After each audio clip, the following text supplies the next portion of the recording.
Well, good morning to you. If this were an average morning, we'd start around 35 and make our way to 54. Your records are going to stay in the books for another year, by the way. We're not going near either of those numbers.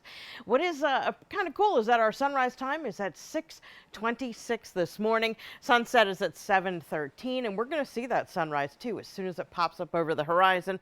And we are within stretch of normal, at least in terms of rainfall. But we are going to continue to add to that bucket as we go from tomorrow right into the weekend. Today we're looking at a dry day, but it will be cooler. Highs today are going to top out only in the 40s, where again we would top out closer to 53. We do have a warm front coming through, and that's going to bring us our next round of rain as we look towards Thursday, and unsettled weather is going to be with us for this weekend as well. Right now in Providence, we do have mainly clear skies, so at 6:26 we're going to see that sun pop up over the horizon, and our current temperatures are definitely chilly. We are down into the lower 30s for most areas, but that's really only part of the story because we are bringing in air from the north at 5 to 15 miles per hour, and it is making it feel like the 20s across southern New England, except for Worcester, where it feels like the teens. So satellite radar has been sweeping out some clouds that were here during the overnight, so we do have that sunshine to wake up to. As we zoom out, have a couple of fronts that are both going to be influencing our weather. We have, first of all, this warm front right here, and that will continue to extend its reach towards southern New England through the duration of the day. We also have this cold front that's going to be pretty strong, pretty intense, as it is right now leaving Kansas and heading toward Missouri.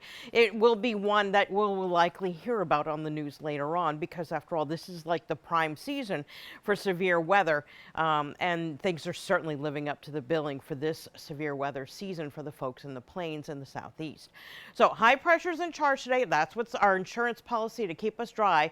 As we go to tonight, we will see that warm front begin to reach into the region with a chance of showers, and that will be developing into rain as we go overnight. Then we bring through its trailing cold front, and that's going to take time to actually clear the region. So as long as it's close by, temperatures are still going to be on the milder side. So it's not until we get toward the weekend where we finally see those temperatures drop. So what are they going to do? Well, it is a warm front after all. It's not coming through today. That's why highs are only going to top out in the 40s. But as we go to tonight into tomorrow, we're going to be in the influence of that warmer air.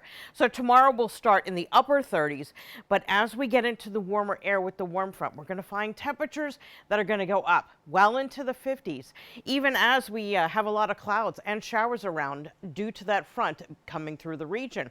We'll continue to warm, by the way, as we go into Thursday night, temperatures reaching into the 60s, and we're going to do the 60s again for Friday. You see, even though the cold front is going to leave, we are going to clear to sun, so it's going to take advantage of that warmer start, and the sun's going to help to pop those temperatures back into the 60s again. But that's where the train kind of ends, because it is a cold front after all, so temperatures will be dropping as we look to the start of the weekend. Cara? All right, we'll just have to bundle